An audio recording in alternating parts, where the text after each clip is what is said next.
a particular pleasure to welcome to deliver it Dr. James Mumford, whose book, The Beginning of Life, Ethics at the Beginning of Life, when I read it after it first came out, I marvelled at it from 2 points of view. One, that it was so loosely written, and two, how could a man have written it? Because the whole perception of phenomenology and insight that it gave into the internal world of pregnancy and the arrival of the new one, I thought was absolutely fascinating. So it's a real pleasure to have you with us tonight, and we look forward to what you're going to say, and I will hand it over to you. Would you like me to sit down or to stand? What do we think? Whichever you feel more comfortable with. What do you think? Do you guys think? Can you all hear? Is sitting all right? Okay. Is that all right with you, Matt? Well, thanks so much for coming on a Friday night to join us, and it's a real privilege to be here to speak to you. I'd like to talk not for a huge amount of time. I'd like to spend a lot of time in discussion and conversation because there's a particular angle and question that I wanted to ask and elucidate, which is one that intrigued me during writing this book, and that I would love to speak about this evening. So I want to speak about the subject of ethics at the beginning of life, and in particular the debate about abortion or pregnancy termination. Now, it must first be acknowledged how profoundly sensitive this issue is, as well as how weighty a controversy. It's one of what Barack Obama describes as a live rail issue. It lies at the heart of the culture wars in the States, of course, and also as insofar as those wars affect our parliament and affect our society. And we all have our entry points, don't we? Our windows onto this subject that is so vexed. And some of those might be theoretical in terms of firmly held convictions, but for others those entry points may be personal. And I want to begin by stating my commitment this evening to talking about this issue as respectfully and dispassionately as possible. We have our views and we have our experiences, and they make certain things difficult to talk about. I'm also not unaware that I deign to speak about this debate as a man. Is it possible to speak about philosophical positions on ethical issues such as abortion as a man? The question is, in fact, a larger one. Can you speak about ethical issues which primarily affect other people at all? For a woman to talk about the termination of pregnancy and to set out her views and to proffer an argument is one thing. But a man? Now, I can imagine there being two responses to this question. The first would be to answer affirmatively and say, yes, it is possible and unavoidable that when we are talking about morality and ethics and justice, that we talk about issues that don't directly involve us. A second answer would be to deny the premise and insist that men are actually necessarily involved in this controversy as partners and as fathers. I offer you both of those justifications this evening, asking you to believe that I speak with a gentle heart and sure of the knowledge that my work has drawn upon the experience of women at key junctures in my argument, but that my whole project is inspired by the thinkers who we might group under the title of third wave or difference feminism, as we shall see. So, the first thing to say is that it's difficult to talk about this issue because of one's gender.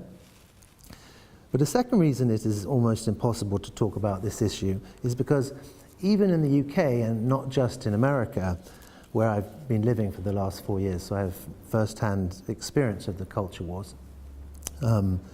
Living actually in University of Virginia, which was a liberal Democrat enclave, and the University of Virginia is the sort of Berkeley of the East Coast in a red state. So you have this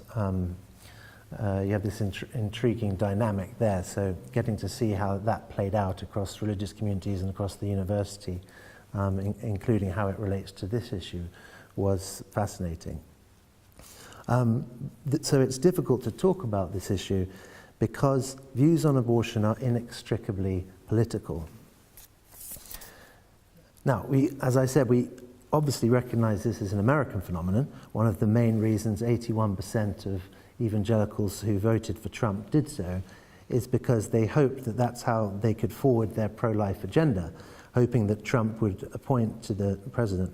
would appoint to the Supreme Court a pro-life justice, which he has done with Justice Neil Gorsuch. What we have here is the phenomenon of what I have called elsewhere package deal ethics, and that's the title of the new book that I'm writing at the moment. And what I mean by this phrase, package deal ethics, is that there are certain positions of arguments and convictions and about ethical quandaries and answers to moral dilemmas which get bundled up and then distributed either side of the left-right political spectrum. So political identity is not just who you vote for, it's about how our lives and our outlooks are shaped by polarized political discourse, by tribalism. Identifying on the left or on the right is so often determinative, isn't it? For who we like and don't like, what we read and don't read, who we associate with and who we don't associate with. Well, I think it also affects how we come to think about morality. The upshot of the creation of these package deals is that it becomes very difficult to think about a single ethical issue, like abortion, on its own terms with an independent mind. The danger is that our views get predetermined by ideology. So how would this work? Well, say you're on the right and you hold certain views about the family or the economy. The temptation is that because you've bought into this bundle of packaged views, you inherit or automatically accept a pro-life position. Whereas on the left, if you advocate assisted dying, or you care deeply about the environment, or you have certain views on foreign policy on foreign policy, then that predisposes you to simply inheriting a pro-choice view.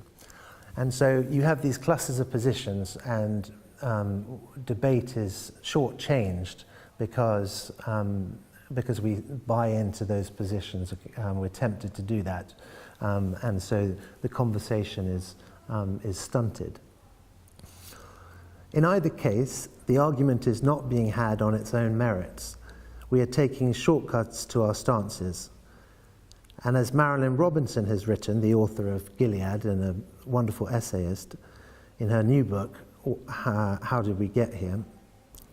Ideological thinking, she says, that is, thinking that by definition is not one's own, which is blind to experience and to the contradictions that arise when broader fields of knowledge are consulted, is a capitulation no one should ever make. It is a betrayal of our magnificent minds and of all the splendid resources our culture has prepared for their use. So the language of package deals also helps us to understand why it is difficult for anyone, but especially men, to engage in a debate about abortion. Ever since the National Organization of Women, NOW, adopted reproductive rights as a central feature of their platform, second wave in 1968, second wave feminism on both sides of the Atlantic has been associated, of course, with a pro-choice stance on abortion. What that means is that someone who is pro-life is perceived to be anti-women. to oppose or to regret the extraordinary advancement in the position of women in the West post the war, the greater equality that exists between the sexes, even despite the patriarchy which still exists. The person who is pro-life is also perceived to oppose or regret what we might call the far overdue sexual reformation, which has come post-Weinstein, and the exposure of abuse of women in its manifold forms. Because reproductive rights have been bundled together with these packages, it has become difficult not just to support, but to lead in advocacy of those monumentally important causes, whilst engaging in a debate about pregnancy termination from a critical point of view. So you sort of get what I'm trying to say in terms of clearing the ground for us to think dispassionately, and for us to think about an issue on its own terms because of certain way that histories are narrated and the way that these packages exist both around the left and on the right, and around second wave feminism, and the way that encompasses a whole range of views. So having attempted to clear the ground a little, let me begin to set out the argument I'd like to make this evening. I want to suggest in the time we have together to look briefly at the concept of viability, the age at which I define as the age at which the new one, which is rather than sort of predetermining the debate by saying fetus or unborn child, the term I use in my book is new one. The age at which the new, and that designates the prenatal human organism.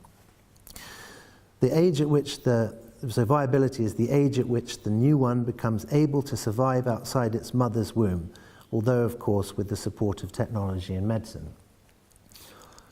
Now the reason for looking and examining and interrogating this concept is that of course it is so load-bearing.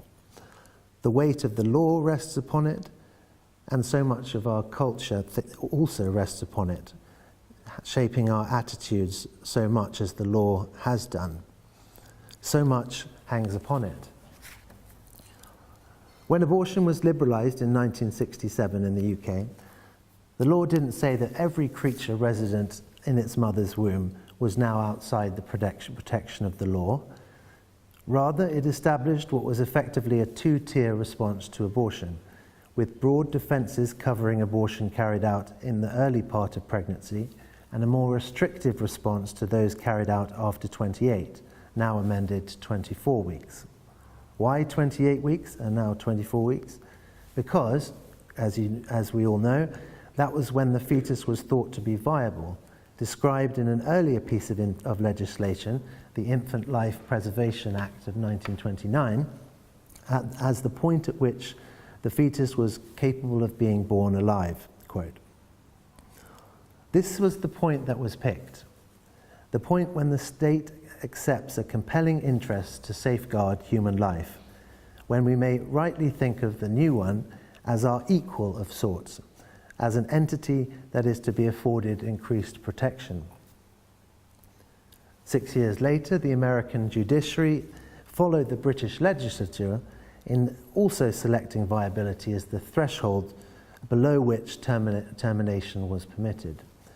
In the landmark case, Roe v. Wade of 1973, the majority opinion written by Justice Blackmun defined viability similarly as the moment when a fetus becomes, quote, potentially able to live outside the mother's womb, albeit with artificial aid. Now, in terms of ethics at the beginning of life, viability thus settles, in the nomenclature of political philosophy, the boundary question: who's in and who's out. Now, I'm at the moment teaching on the side, because I'm writing full-time, so obviously no one pays you for that. So to fund this lifestyle, I'm teaching GCSE, Common Entrance and GCSE and A-level religious studies. And it's been a fascinating experience. considering the way, it's been fascinating to consider the way that students are increasingly required to learn for the test, as we have heard so much about, and teachers teaching towards that test.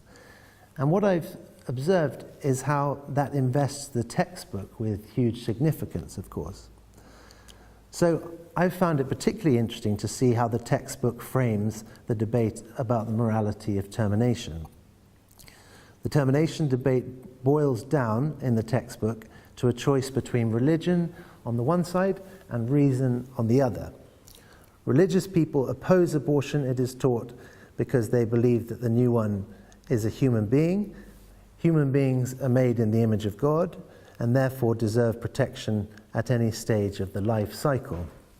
And the texts which support this are Psalm 139, I was knit together in my mother's womb, were knit together in the womb, as well as Genesis 1:27, that human beings are made in the image and likeness of God.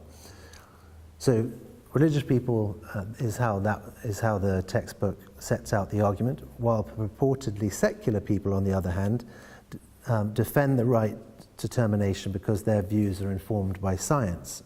And science tells us that the new one becomes independent at a certain stage in pregnancy, i.e. science tells us that about viability.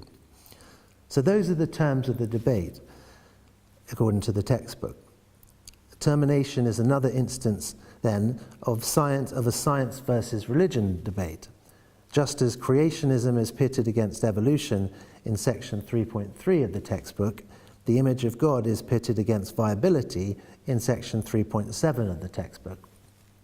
And viability is a good candidate for the cutoff point because it is something you can measure, thus being scientific, or it's scientific because it's something that you can measure. Now, the problem with that way of framing things is that while you may claim that viability can be scientifically measured, the selection of viability in the first place as the all-important cutoff point is no neutral scientific decision.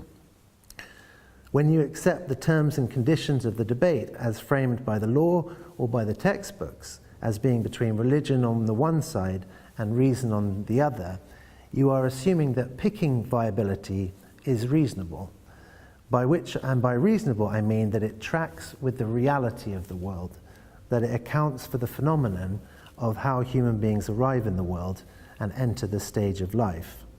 And that is what I want to question in this talk.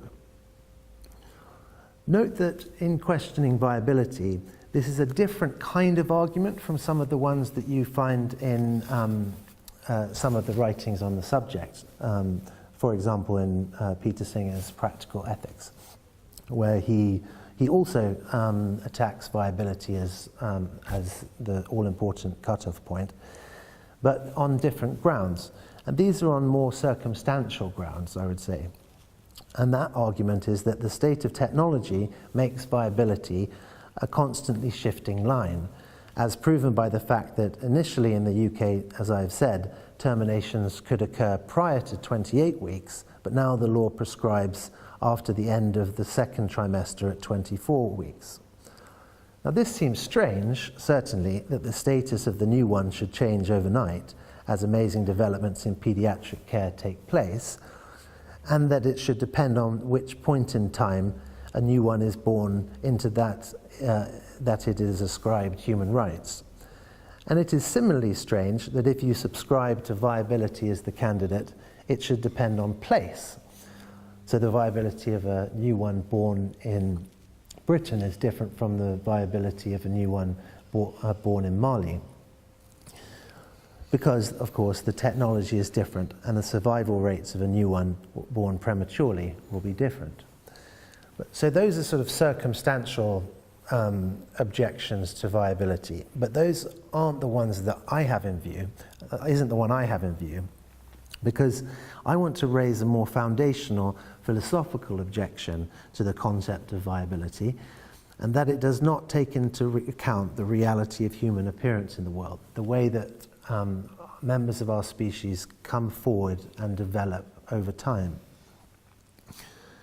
Now, it's so difficult, isn't it, to step back from what we take for granted and to reassess it, to, as the poet T.S. Eliot said, arrive where we started and know the place for the first time.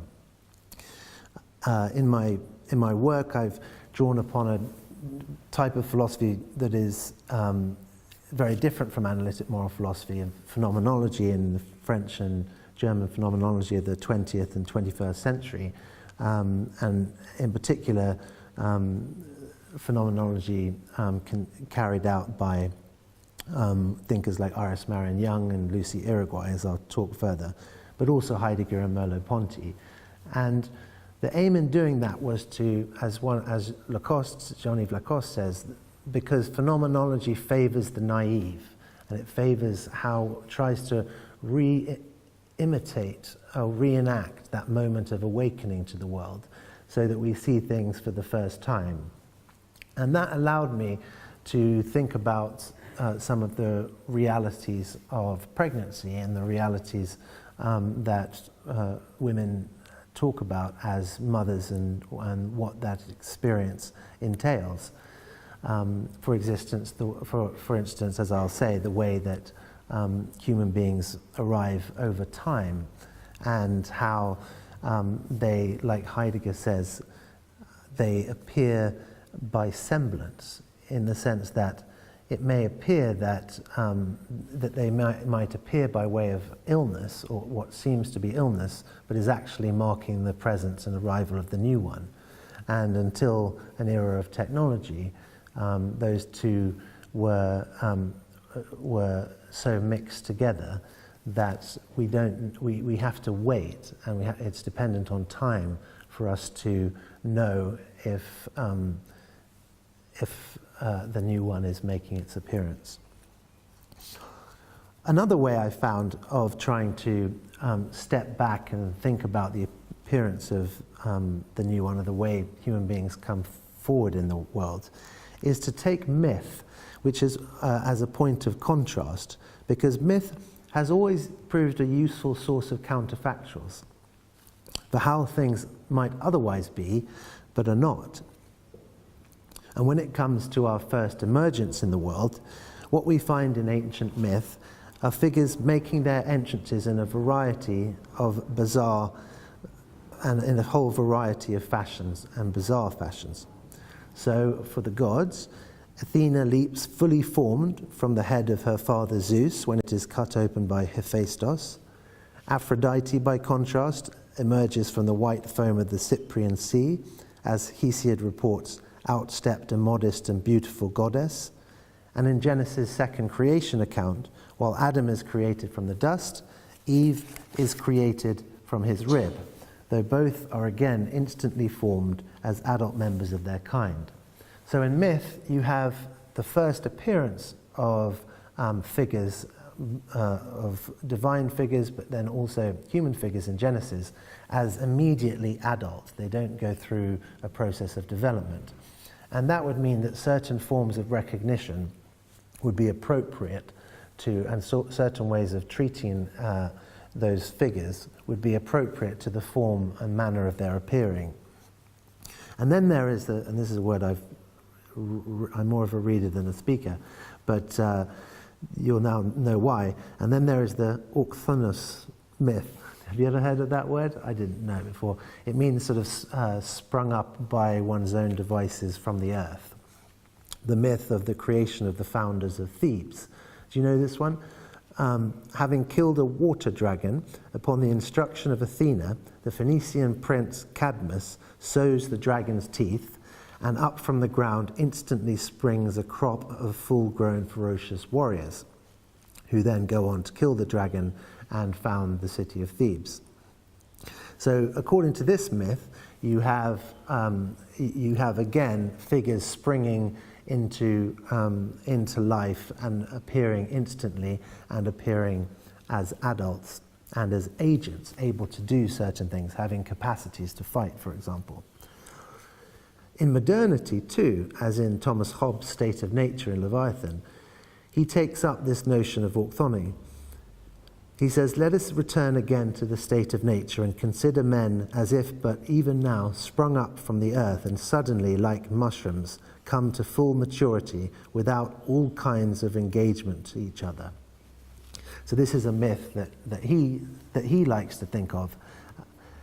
And what all these myths miss is the reality of dependence, of course, what philosopher Hans Jonas called the radical insufficiency of the begotten. All human beings appear in the world in the same way, to one person in particular, their mother, and are radically dependent upon her for their coming forth at all.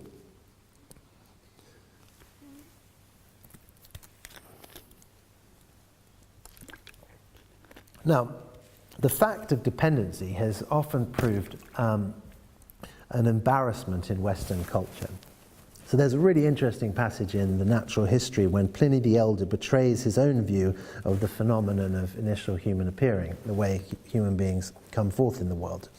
He says this, "But man alone on the day of his birth, nature casts away naked on the naked ground, to burst at once into wailing and weeping, and none among all the animals is more prone to tears than that immediately at the very beginning of life. This initiation into the light is followed by a period of bondage, such as befalls not even the animals bred in our midst, fettering all his limbs, and thus, when successfully born, he lies with his hands and his feet in shackles, weeping. And this is the animal that is to lord it over all the rest." So he can't believe that we begin our lives in this state of radical dependence. Given the agility and strength of its adult members, it is the extreme vulnerability and radical weakness of the baby, bursting at once into wailing and weeping, which makes the Roman statesman so indignant. The contrast between the end of a human being, in the sense of its full flourishing or earthly destiny, and his beginning is too much for Pliny. It's as if he thinks that man, destined to be king of the jungle, is simply entitled to better treatment in his infancy. The prince has been shortchanged. And Pliny's point relates as much to the condition of the new one as to that of the newborn. For could he not have voiced the same indignation about the state in which the new one subsists, remaining in its mother's womb only because it's not yet strong enough to be cast naked on the naked ground? Another scandal, then. The animal that is to lord it over all the rest begins fully dependent on another person. Man alone on the day of his birth, nature casts away naked on the naked ground. A second issue for Pliny's passage raises is the distinctiveness of human arrival in the world. This initiation into the light is, he writes, followed by a period of bondage such as befalls not even the animals bred in our midst. In other words, Pliny not only wants to contrast man's beginning with his end, he also wants to contrast man's beginning with the beginning of other animals. And what this second contrast illuminates so dramatically is the fact that in terms of man's initial state of bondage, there is no qualitative difference between the new one and the newborn. Whereas a foal or a calf rises to its feet only moments after its initiation into the light, clambering almost immediately up onto the level of its parent, the distinction between a human mother and a human child remains to a much greater extent intact after birth, although not, of course, not necessarily so. The human neonate does not grow up as rapidly as the young of other species do. It is not that much stronger or self-sufficient than it was in utero. The only real change is that now it can survive of more than one person, since the mother no longer necessarily enjoys the privileged relation. Now the baby's life can depend on people other than its mother, its father, the shepherd who picked the baby Oedipus off Mount Ida, the she-wolf who reared Mowgli. Whatever the exact situation, the baby still depends on someone. Even outside the womb, nascent humans remain dependents. Now, persisting as it does through the modern period, and we see this particularly in Jean-Jacques Rousseau's very famous 18th century treatise, Emile, which I won't explore here, but shows exactly the same sort of disdain for dependence that Pliny does. It's worth asking what sustains this embarrassment exactly about the fact of our dependency in our nascent stage of development. Why is it a problem or a source of anxiety? And it's here that third wave or difference feminism has proved instructive. The French philosopher Lucy Irigoyen writes in her book Sharing the World, "The other as such has been excluded from the elaboration of Western culture. The main aim of this culture has been to allow man to differentiate himself from his maternal origin, an origin confused with the natural world. Man has tried to affirm himself by dominating his natural belonging and the environing world related to it, notably through a partnership, but also through a competition with those who are like him." Similarly, writing about Hobbes's mushroom metaphor, Sailor Ben Habib concludes that this vision of men as mushrooms is the ultimate picture of autonomy, since the female, the mother of whom every individual is born, is now replaced by the earth. The denial, she continues, the denial of being born of woman frees the male ego from the most natural and basic bond of dependence. By refusing, in Irigoyen's words, to concern ourselves, quote, about the help that has been given to us in order to enter into this world, by refusing to remember that the most natural and basic bond of dependence, refusing to remember that, man, according to Irigoyen, can live the dream according to which authentic relationships are partnerships with those who are like him. They are wholly symmetrical encounters. Man does not have to deal with those unlike him, and he can elaborate a culture which excludes the other because he has forgotten that he once was this other. And so this disdain for dependence that is sustained by a patriarchal legacy of modernity, according to these critics. And the implication is that the selection of viability is the all-important cutoff point, insofar as it reflects the disdain for dependency, was profoundly patriarchal insofar as it ignores the web of dependency in which we are first found, the way we all came into the world.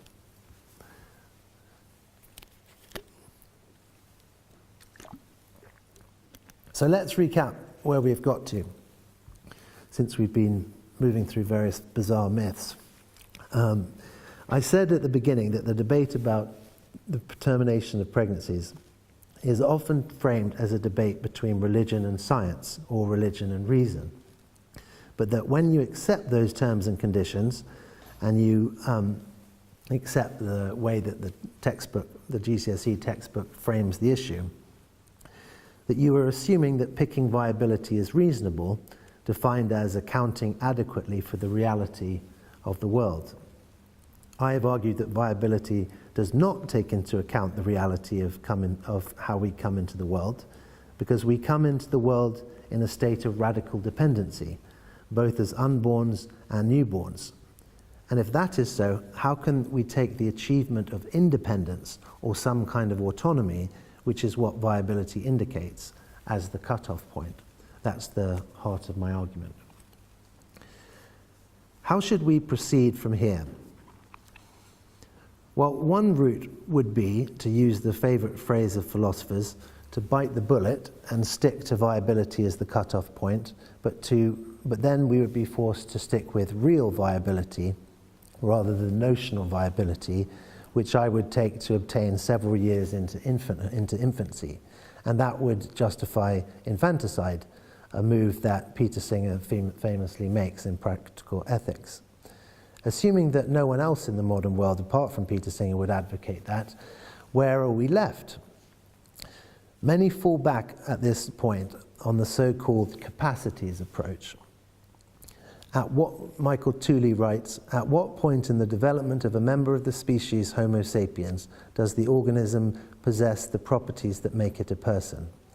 So the language of properties or attributes, the search for the humanum, the thing that in theological terms sometimes the search for the attribute in which the image of God in his, i.e. what is the meaning of, in what way do we bear the image of God for theologians. For all of these are what I term the capacities approach, looking for that human distinctive which we're on a searching and we're hunting for at the beginning of life.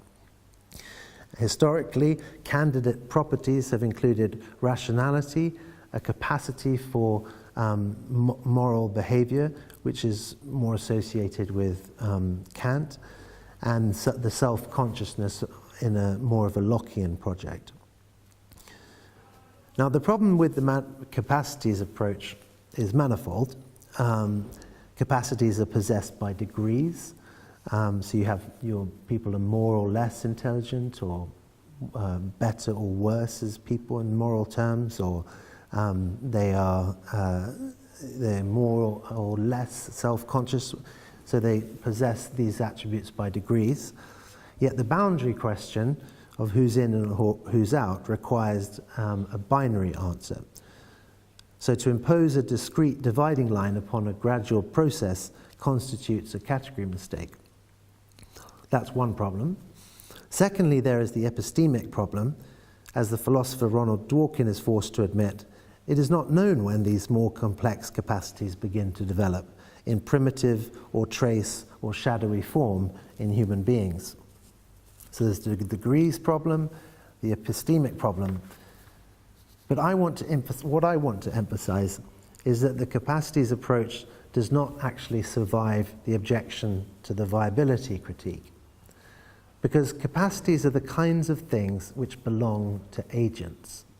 They can be attributed to human beings who are at the sum of their powers. They are powers. They belong to mature adults who have grown up. Those who are at the height of their development. And so these are, when someone is performing these capacities, this is already a long way from nascent human life, is what I want to argue. And the language of potentiality is interesting here, because sometimes there will be a suggestion that, well, here, with brain detection, we have the potential for rationality or thinking, and so maybe that would be a good dividing line to fall back upon. But that is problematic, I think, because the difference between a capacity of something that is able to do X right now, even though it's not doing X. So, for example, a 3-year-old who's asleep that you wake up and is able to crawl or walk at that particular time, that we would talk of as a capacity, whereas even if it's latent or dormant at that particular moment, as opposed to a potential, which is that child in its previous incarnation, I don't want to say that, but in its previous stage of development as a new one, has that capacity as a potential, insofar as it's a member of the race of Homo sapiens. So it's the kind of thing that, if the development is sure and stable, will be able to walk or to crawl. So potentiality is, if we're on the lookout for potentiality, we're going to find it all over the place, because anything that is evincing human characteristics will have the potential for, or belong to, a race that sees its flourishing in these particular capacities. That was very poorly explained, but I can come back to that very poorly put, but we can come back to that if you like in the questions. So the capacities approach belong because capacities belong to agents, and human beings in the world do not arrive in the world as agents, as entities able to negotiate and able to act vis-a-vis other people and entities and beings at the height of powers. Because capacities are appropriate to these kinds of beings, and we don't appear as these kinds of beings, then it doesn't survive the objections I've made to the viability critique. Does that kind of make sense? in terms of trying to link how the arguments that we would fall back upon are actually the same argument applies as the one that I've been sketching out to the viability critique. Okay, stick with me because there's not that much more to go. So, human rights, as we like to think of them, are supposed to impose upon the imposing, to stop the powerful in their tracks, to necessitate that in their dealing with human beings whose lives we have the capacity dramatically to influence, those in power, those with power, are restrained in their action. And therefore, it is no surprise that when we speak of human rights, we are typically dealing with the vulnerable, with, in moral philosopher Jeff McMahon's characterization, beings that are all, one way or another, at the margins. Human fetuses and infants, severely retarded human beings, and human beings with acquired cognitive deficiencies of varying degrees of severity. Recognizing how we have come to think about human rights allows us to see how disconcerting are the conclusions I have reached so far. This is because human rights and the protection of the law can only, in our current conceptions, ground, in my argument, ground respect for a creature that is an agent who can demonstrate certain capacities. It can only justify, that is, the inclusion of a human being at the height of her powers, the zenith of her development, or as J.S. Mill put it, in the maturity of her faculties. Which means that the very people we might like to think human rights are designed for, those who exist at the margins, are in fact the ones in whose case the ascription of rights is least justified. In conclusion, the only way of rescuing human rights is to take the alternative view that human rights are human rights, that they attach to humans qua humans in whatever state and whatever stage. We didn't get to choose the world that we are in which human beings develop over time and possess a temporal shape, but we must respond to the world that we are given.